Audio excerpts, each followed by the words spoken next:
So we're about an hour and a half away from Shell Harbour, checking out Tianjara Falls.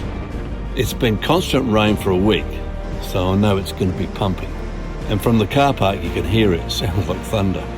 Look at that, so much water. This is the eastern side of the canyon in Morton National Park. These rocks are wet and slippery, so I'm a bit too close to the edge. But look at the view.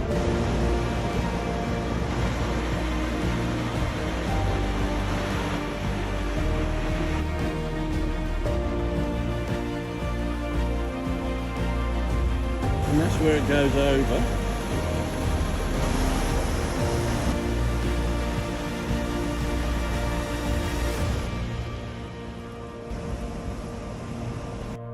Yeah, that was definitely worth the walk.